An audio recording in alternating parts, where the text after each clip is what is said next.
Lift I up mine eyes, O thou that dwellest in the heavens. Behold, as the eyes of servants look unto the hands of their masters, and as the eyes of a maiden unto the hand of her mistress, and as the eyes of a maiden of her mistress, so our eyes wait upon the I am our God, until that he have mercy upon us. Have mercy upon us, O I am that I am, have mercy upon us. For we are exceedingly lifted up with contempt. Our soul is exceedingly filled with the scorning of those that are at ease, and with contempt of the proud. Psalms chapter 123. Deliver me from the hands of evil spirits who have sway over the thoughts of men's hearts. And let them not lead me astray from thee, my God. Establish thou me and my seed, that we go not astray henceforth and forever. Jubilees chapter 12 and verse 20. Yes, good morning, good afternoon, good evening. Yes, those of you who have come in, we thank God for you that have come in the room, and we thank God for those of you that have been with us since the beginning. And those of you that have been with us here and there's about, and we thank God for those of you that are viewing and that have about to subscribe, just as those of you who have just subscribed. And we thank God for you calling those things that are not as though they are. Yes, we know that this platform has caused many not to subscribe because of shadow banning. I've already dealt with a viewer that said they subscribed, but I did not see their new subscriber notification on my feed. So I know there's something going on, but regardless, we thank God anyway. Sometimes you can say things that are very controversial, but it's okay, because I know that it's getting out. Somebody is receiving this for some reason. I don't understand it, but they're receiving it because I'm seeing it regurgitated throughout social media. But either way, we thank God for you and you anyway. Yes. Now we're in the book of Second Chronicles. Yes, Second Chronicles. This would be called the Chronicles of King Solomon. Yes, the Most High have taken David and have caused him to gather up the things for the building of the temple. This was the purpose of really King Solomon. Not only to govern the people, but first of all, God wanted to fulfill his promise. Not just to mankind, but to himself. God wanted to fulfill his promise, but he couldn't do it with David because of what David had did. He had much blood on his hands, as the Most High has stated in First Chronicles. Now here in Second Chronicles, we're going to see King Solomon. Yes, we thank God for his law. Yes, his law and his dietary law. And we're going to continue that next Sabbath. And we thank God for you and you. Also, we thank God that he's going to even bless us. One day, once he blesses, I will reveal what God has really caused all this to be. It might seem small, but it's really huge. And we thank God for that. Yes. Now, in the book of Second Chronicles chapter 1. We're going to start it right off. Chapter 1.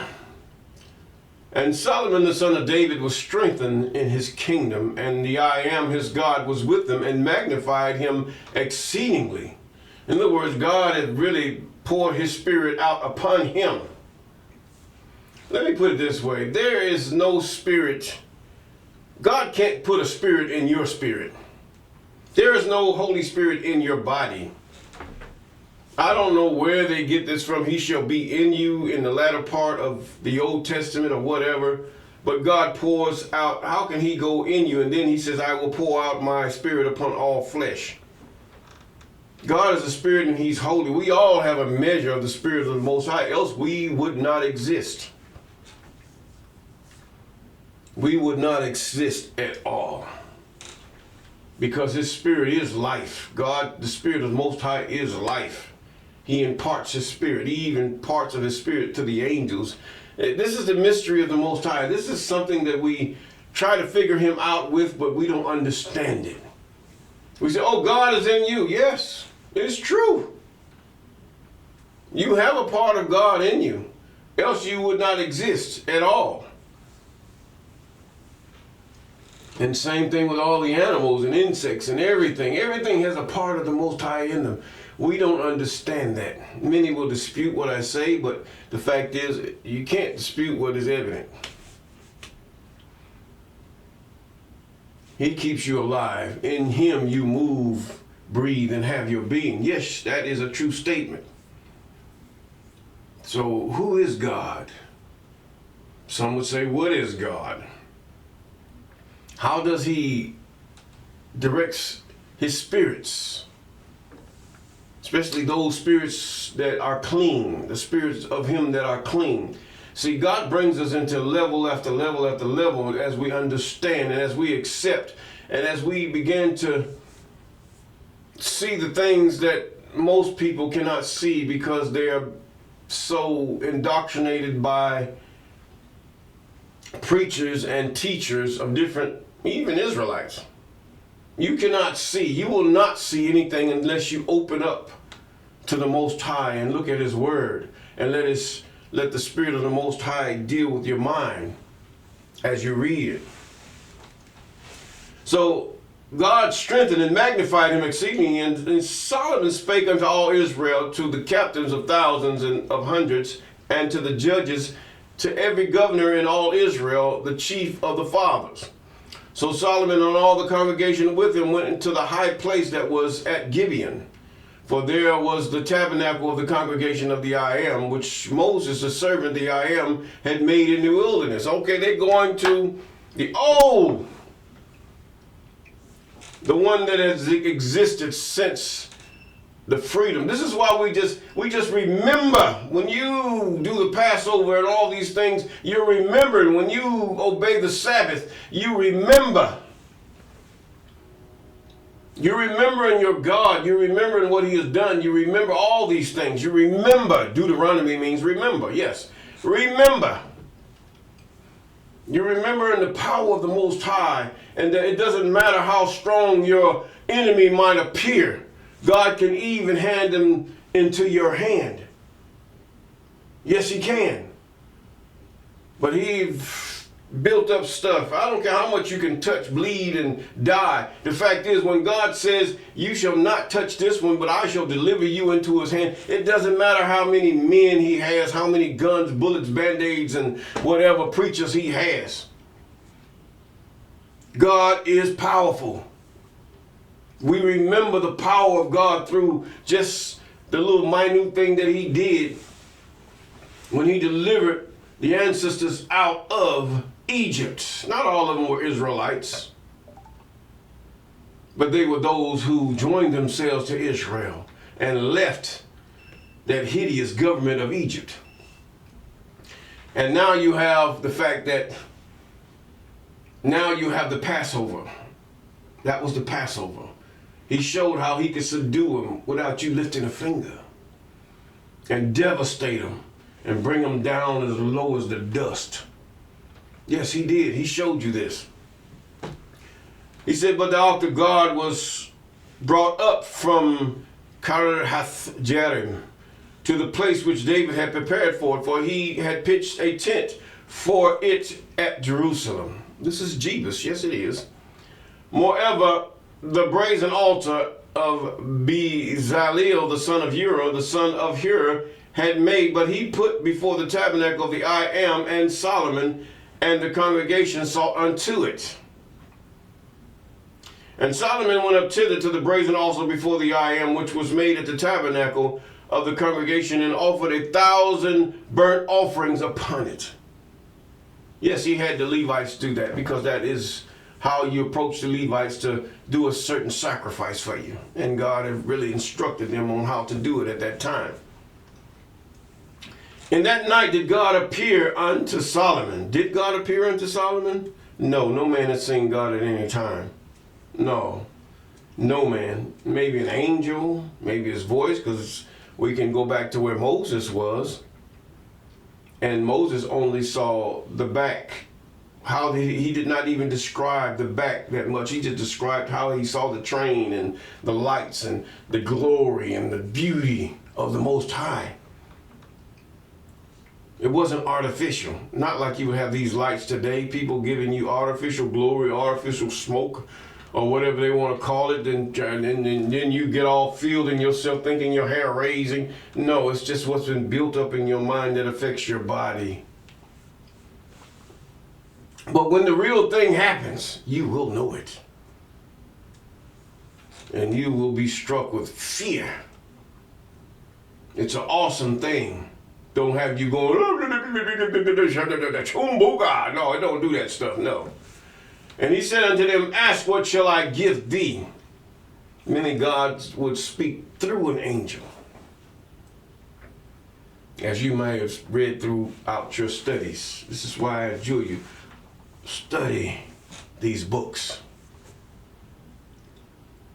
And Solomon in verse 8 said unto God, thou hast showed great mercy unto David my father. Yes, great mercy. And that David, his father, had his would-be father killed, who really adored God and served the Most High. And not only that, he loved David. But David was evil toward this man because he coveted his wife. And has made me to reign in his stead. Now, O I am God, let thy promise unto David my father be established.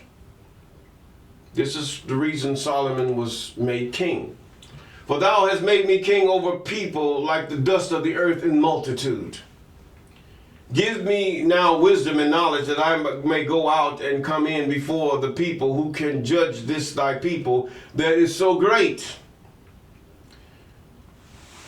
And God said to Solomon, because this was in thine heart, and thou hast not asked riches, wealth, or honor, nor life of thine enemy, neither yet has asked long life, but has asked wisdom and knowledge for thyself, but that thou mayest judge my people, over whom I have made thee king. Let me tell you something. If you are rich, if you are in the Most High, if you are Israelite and you are rich, or if you are one who follows after the way of Israel, which is the way of the Most High, or the Creator, God gives you that to bless his people. Whether you are an inventor, whether you are king, or whether you are a judge, or whether you are a law enforcer, he gives you that to help his people. He allows you into certain positions to help his people. But when you get to the point where your pride, the spirits have swayed your heart to go after the heathen and do what pleases him, then judgment waits at the door, then sentence.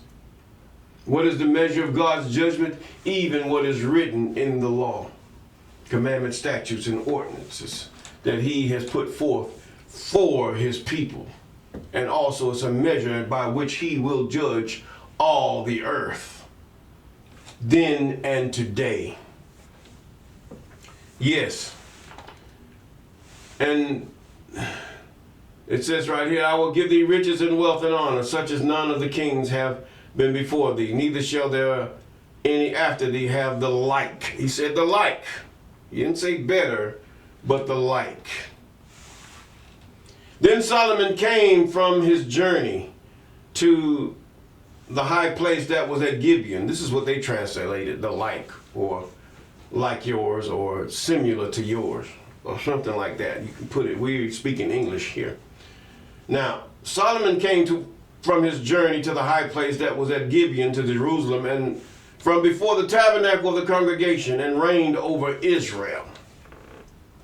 Solomon carried chariots and horsemen, and he had 1,400 chariots and 12,000 horsemen, which he placed in the chariot cities with the king at Jerusalem.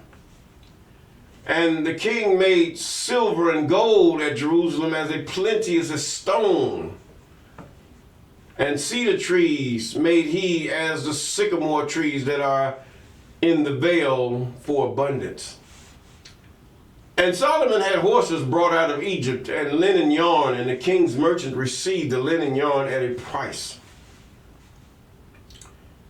And they fetched up and brought forth out of Egypt a chariot for 600 shekels of silver, and an horse for 150. And so brought they out horses for all the kings of the Hittites and for the kings of Syria by their means. In other words, God had enough to give to those who were his enemies. Today, they still are enemies.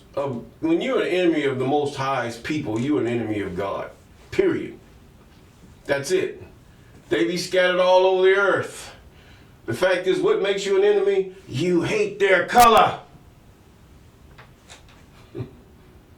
The spirits have swayed you to hate their color, and many of you made you to hate yourself because you are the same color. Oh, you sound crazy, man. What's up with that? Yes. Wouldn't that just get you how God has says, okay, I want you to chastise my spirit. How, my people, how are you going to do that? Their color. Jealousy. I'm going to bless my people with dancing and all this. Then their abilities. Sports and all this stuff. Yes.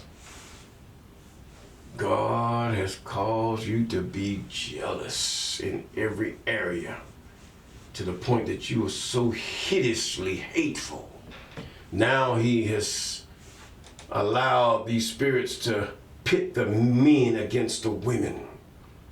Deliver me from the hands of evil spirits who have swayed the thoughts of men's heart.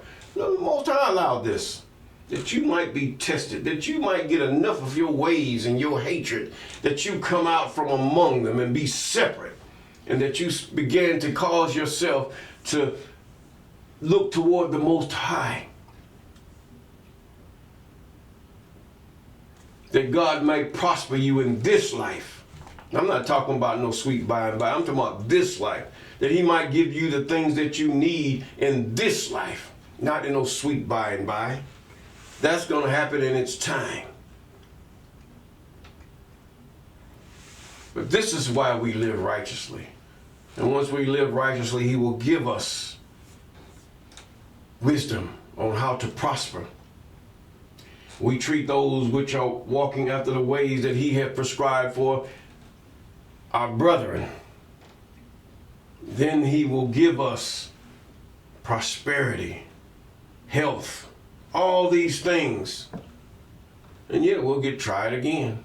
Because out of that mountain of a strong and mighty people, only going to come a few, according to the book of Daniel and the book of Enoch. And they're going to come, thousands and thousands of them behind the Most High, whatever body he's going to give himself.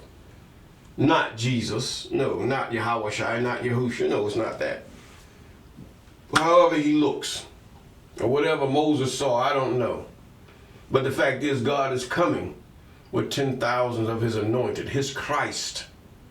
See, this is where you miss that whole thing at. His Christ. Yahweh, they're not the Christ. They can't be a Christ.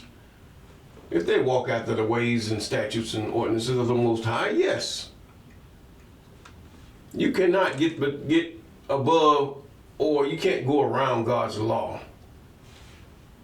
As far as the sacrifices and all that, that's another story. God, that's on the Most High. He knows where you're at. He knows the people around you. He knows the evil that they do.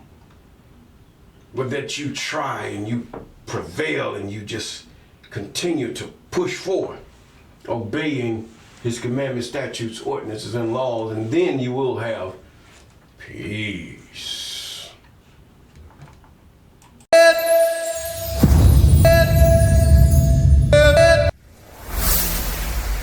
Walk with me.